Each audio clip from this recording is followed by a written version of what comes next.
Olá, seja bem-vindo ao canal Controle Suas Finanças. Você também me conhece, muito prazer. Meu nome é Lucas Dantas, sou consultor de finanças pessoais. O tema do dia é a gente calcular a nossa capacidade de geração de resultados, ou seja, nosso lucro ou prejuízo. E para isso, nós vamos ver junto aqui como que a gente constrói a nossa DRE. Então, recomendo aí, para quem ainda não viu, assista os vídeos de como iniciar seu planejamento financeiro e como calcular o tamanho do seu patrimônio.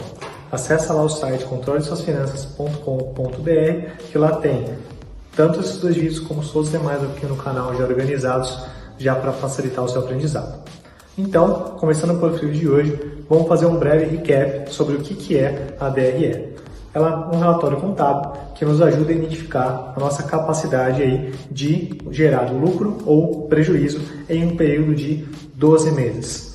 E lembrando que, fazendo o link com outro vídeo de balanço patrimonial, a diferença entre um patrimônio final de um ano e final do outro é exatamente esse valor que vai nos ajudar a identificar o resultado. Legal? Bom, feito isso, primeiro passo aí, abre o Excel, ou se você ainda não tem, acessa lá o site Controle Suas Finanças, que tem a planilha já disponível para você fazer sua aquisição, que já tem todo o passo a passo já estruturado. Feito isso, primeira etapa aqui para a gente fazer a nossa DRE é identificar todas as nossas receitas vindas do nosso trabalho.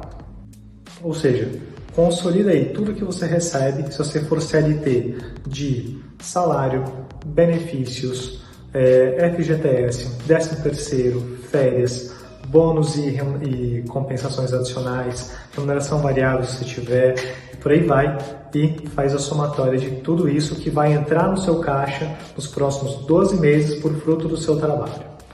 Segundo passo, a gente fazer a mesma coisa, só que na visão de despesa. Então, prever tudo que vai agora sair do seu caixa, ou seja, despesas com casa, despesas com alimentação, transporte, viagens, manutenção do carro, IPVA e por aí vai, coloca tudo isso também na ponta do lápis e faz a somatória. Na hora que a gente fizer um menos outro, a gente vai chegar teoricamente no nosso lucro, certo? Ainda não. Esse é o que o mercado mais conhece como EBITDA, que é o lucro antes de juros, impostos, depreciações e amortizações. Então, ou seja, sim, é um lucro, mas não é ainda o nosso resultado final. Então, o primeiro passo, depois de fazer essa primeira avaliação de receitas e despesas, é você considerar as depreciações e amortizações. Então, veja, se você tem um carro que hoje vale X, daqui a 12 meses a tendência é que ele vai depreciar alguma coisa, ele vai valer X menos alguma coisa. Além das variações aí, de depreciação, nessa etapa também eu considero as valorizações de imóveis. Ou seja, se você tem um imóvel que hoje vale X e você acredita que daqui a um ano ele vai valer X mais 10, você vai somar 10 de resultado, seja no seu resultado do ano, certo? Contabilmente não é a melhor forma de fazer isso, tá? Geralmente a valorização do imóvel aparece lá em outro relatório contábil, que é a DMPL, mas como a gente está simplificando aqui as decisões da contabilidade para tirar tudo a partir da nossa DRE, eu particularmente prefiro já considerar essa valorização nessa etapa aqui. Beleza? Feito isso, e somando ao lucro que a gente já tinha chego de receita menos despesas, a gente chega ao que o mercado mais ou menos conhece como EBIT, que é o lucro antes de juros e impostos. Então, o próximo passo é a gente tirar os juros e impostos. Ou seja, o que a gente vai colocar nessa etapa além do valor que a gente já chegou? Vamos considerar receitas e despesas financeiras e também todos os impostos que você vai pagar. O que são despesas e receitas financeiras? Por exemplo, lá no começo a gente colocou as receitas que a gente vai ganhar com o nosso trabalho. Aqui nós vamos colocar receitas que a gente vai ganhar de investimentos. Então, por exemplo, tem um título público e ele vai render mais X mil no ano, tem uma ação, eu espero que ela vai render mais Y mil no ano e por aí vai. Tá? Então, você vai colocar todas as receitas de investimentos.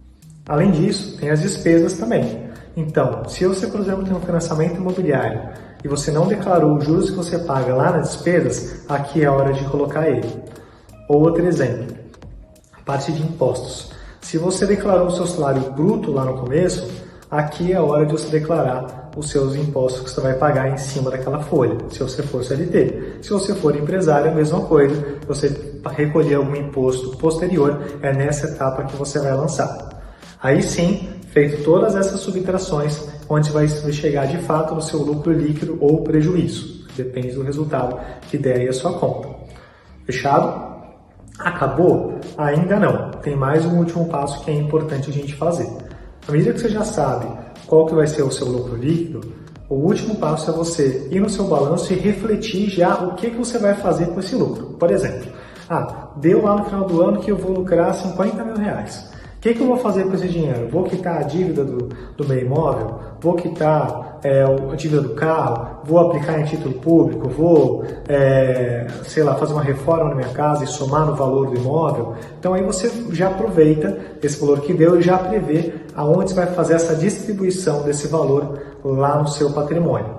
Que isso vai te dar uma boa visibilidade como é que você vai estar daqui a 12 meses em termos de balanço patrimonial. Feito isso, nós vamos ter basicamente finalizado aqui a nossa DRE.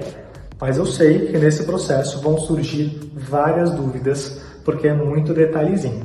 Então, acessa lá o site, que também tem um e-book com todas as dicas desse processo, que eu já passei por vários anos fazendo isso e já sei uma série de caminhos que vão encurtar muito esse seu entendimento e vai facilitar muito o seu dia a dia na construção desse planejamento.